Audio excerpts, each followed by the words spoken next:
तो आज का हमारा टॉपिक है पोटेंशियल एनर्जी। काइनेटिक एनर्जी तो हम देख ही चुके हैं ना, और आज हम देखने वाले हैं पोटेंशियल एनर्जी। तो मान लो ये कोई बॉडी है जो रेस्ट में है। क्या है? रेस्ट में। तो जब ये बॉडी रेस्ट में है ना, तो इनके पास जो एनर्जी होती है ना, उस एनर्जी को बोलते हैं पोटेंशियल एनर्जी। तुम जानते हो कि जब कोई बॉडी मोशन में होती है ना, जब कोई बॉडी मोशन में होती है तो उस मोशन के कारण उस बॉडी के पास जो एनर्जी होती है ना, उस एनर्जी को बोलते हैं काइनेटिक एनर्जी। इसी तरह से जब कोई बॉडी रेस्ट में होती है ना, तो उस बॉडी के पास जो एनर्जी होती है ना, उस एनर्जी को बोलते हैं पोटेंशियल एनर्जी। बात करें इस बॉडी की यदि काइनेटिक एनर्जी की ना, बात करें इस बॉडी की यदि काइनेटिक एनर्जी की, तो क्या होगी? तो जीरो होगी, क्योंकि बॉडी रेस्ट में है। और काइनेटिक एनर्जी तब आती है जब बॉडी मोशन में होती है। तो जब तक ये बॉडी रेस्ट में है ना, इनके पास एक ही एनर्जी है, पोटेंशियल एनर्जी। तो अच्छा, काइनेटिक एनर्जी बॉडी के मोशन के कारण आती है, ये तो ठीक है कि भाई जब भी कोई बॉडी मोशन में आती है तो उस मोशन के कारण जो एनर्जी आती है उस बॉडी में उस एनर्जी को बोलते हैं काइनेटिक एनर्जी। बट ये पोटेंशियल एनर्जी किस वजह से आती है? तो ये पोटेंशियल एनर्जी बॉडी की अपनी पोजीशन या फिर इसके कॉन्फ़िगरेशन के कारण आती है। जैसे इस बॉडी का कॉन्फ़िगरेशन होगा, उसी तरह से इस बॉडी में पोटेंशियल एनर्जी होगी। इस बॉडी के जैसे जो पोजीशन होगी, उसी तरह से इस बॉडी का पोटेंशियल एनर्जी होगा। यदि बॉडी ग्राउंड से 2 मीटर हाइट पर होगा ना, तो इसके पोटेंशियल एनर्जी कुछ और होगी, देखेंगे अभी क्या होगी। और यही बॉडी यदि सेम बॉडी ग्राउंड से 5 मीटर हाइट पर है ना, तो इसकी पोटेंशियल एनर्जी कुछ और होगी। तो पोटेंशियल एनर्जी कैसे आती है? ड्यू टू द पोजीशन और configuration of the body. Body की अपनी जो कॉन्फ़िगरेशन होती है ना, या फिर बॉडी की अपनी जो पोजीशन होती है, उस पोजीशन या कॉन्फ़िगरेशन के वजह से उस बॉडी में जो एनर्जी निहित होती है ना, उस एनर्जी को ही हम बोलते हैं पोटेंशियल एनर्जी। ठीक, तो लिख देते हैं इस बात को। The energy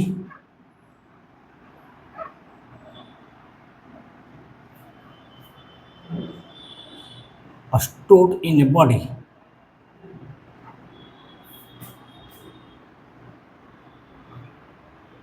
due to its position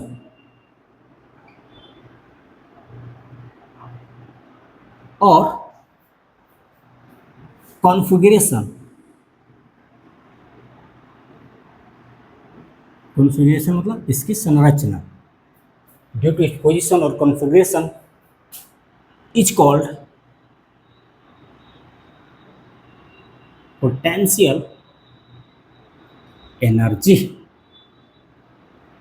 potential energy, ठीक है, जो बॉडी के पोजीशन और कॉन्फ़िगरेशन करती है, उस एनर्जी को हम बोलते हैं पोटेंशियल एनर्जी। अब देखो नेक्स्ट लाइन। नेक्स्ट लाइन में क्या है कि मान लो जब ये बॉडी रेस्ट में, तो इनके पास कौन सी एनर्जी होती है? पोटेंशियल एनर्जी होती है। इसकी काइनेटिक एनर्जी जीरो होती है। और जब यही बॉडी मोशन में आने लगे, जब यही बॉडी मोशन में आने लगे, जैसे ये है, ये बॉडी मोशन में है, ठीक है, जब यही बॉडी मोशन में आ जाती है ना, सेम बॉडी, तो इस बॉडी के पास दोनों एनर्जी होती है। एक होती है पोटेंशियल एनर्जी और एक काइनेटिक एनर्जी। तो जब तक बॉडी रेस्ट में थी तो इनके पास एक ही एनर्जी थी, पोटेंशियल एनर्जी। और जब यही बॉडी मोशन में आ गई तो इसके पास काइनेटिक एनर्जी भी आ गई ड्यू टू इट्स मोशन। तो अच्छा ठीक है, जब बॉडी रेस्ट से मोशन में आ गई तो इसके पास काइनेटिक एनर्जी भी आ गई। मतलब हम बोल सकते हैं कि इसकी पोटेंशियल एनर्जी काइनेटिक एनर्जी में चेंज हो जाती है। जब बॉडी मोशन में आती है ना, तो इस बॉडी का पोटेंशियल एनर्जी इसके काइनेटिक एनर्जी में चेंज हो जाती है, ठीक है।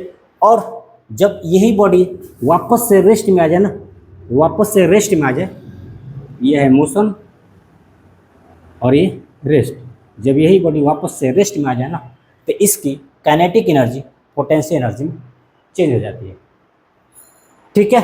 तो कहने का मतलब जब बॉडी रेस्ट से मोशन में जाती है तो इनके पास काइनेटिक एनर्जी आ जाती है, मतलब इसकी पोटेंशियल एनर्जी काइनेटिक एनर्जी में चेंज होते चली जाती है।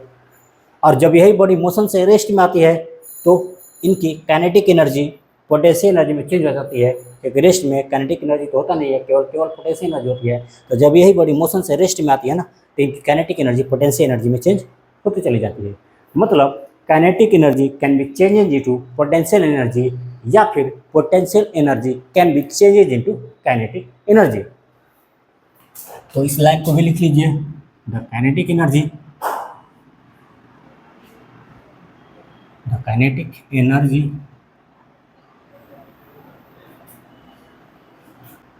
Can be changes into potential energy, potential energy or potential energy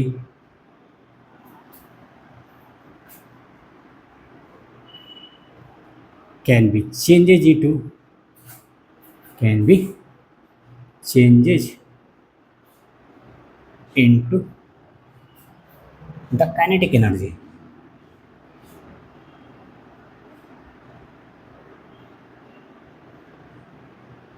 kinetic energy, ठीक है। अच्छा नेक्स्ट लाइन देखो, नेक्स्ट लाइन क्या है कि मान लो ये बॉडी यहाँ पर रेस्ट में, ये तो फिक्स है कि ये बॉडी यहाँ में रेस्ट पे है और ये बॉडी मोशन में आ गई, और जैसे जैसे टाइम बढ़ते जा रहा है ना, वैसे वैसे बॉडी की वेलोसिटी भी बढ़ती जा रही है। इस बॉडी का वेलोसिटी बढ़ते जा रही है with the passage of time. तो जैसे जैसे बॉडी का वेलोसिटी बढ़ती जाएगी ना, वैसे वैसे इस बॉडी का काइनेटिक एनर्जी भी बढ़ते जाएगा, और जैसे जैसे इस बॉडी का काइनेटिक एनर्जी बढ़ते जाएगा, वैसे वैसे इस बॉडी का पोटेंशियल एनर्जी कम होते चला जाएगा, ठीक है। क्योंकि इस बॉडी का पोटेंशियल एनर्जी ही काइनेटिक एनर्जी में चेंज हो रही है ना। जब बॉडी रेस्ट में था तो इसके पास केवल पोटेंशियल एनर्जी, और जब बॉडी मोशन में आने लगी तो इसके पास काइनेटिक एनर्जी भी आ जाती है, मतलब इसकी पोटेंशियल एनर्जी काइनेटिक एनर्जी में चेंज होने लगती है। और जैसे जैसे बॉडी का स्पीड बढ़ता चला जाता है ना, वैसे वैसे बॉडी का काइनेटिक एनर्जी भी बढ़ती चली जाती है।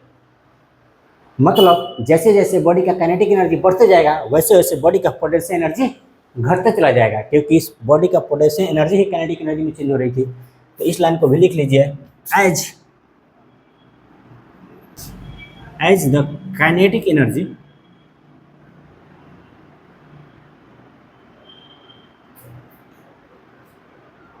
of the body increases, the potential energy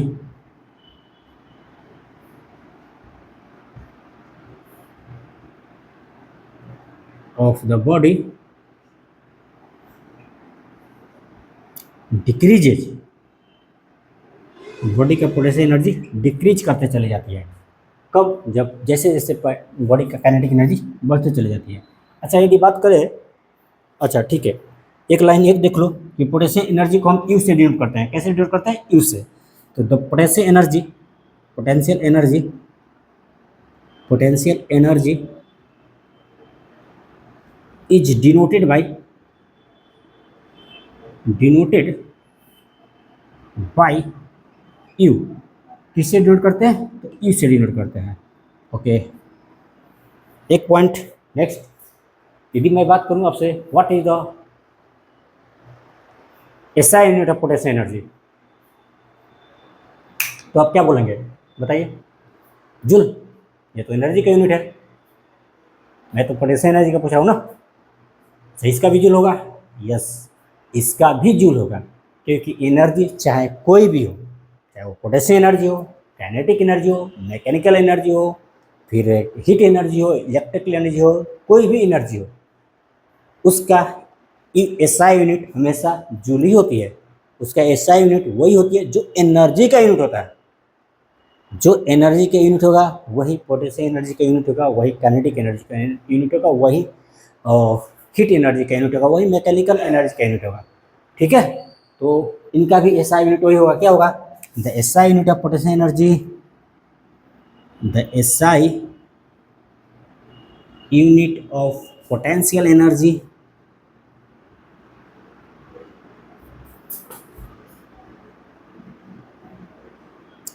is joule. Potential energy का एसआई यूनिट क्या होते हैं? तो जूल होती है, जो एनर्जी की होती है। ठीक है, तो इतना नोट कीजिए, फिर देखेंगे। तो हमने देखा about potential energy. Potential energy क्या होती है हमने अच्छे समझ लिया। काइनेटिक एनर्जी तो हम देख ही चुके हैं in the very first lecture of work energy power. Kinetic energy हम समझ चुके थे, आज हमने पोटेंशियल एनर्जी भी समझ लिया। ओके, तो आई होप आपने पोटेंशियल एनर्जी अच्छे से समझा होगा। आज का लेक्चर हम यहीं तक रहने देंगे। नेक्स्ट वीडियो में हम देखेंगे what is gravitational potential energy. तो मिलेंगे हम नेक्स्ट वीडियो में। Wish you all the best.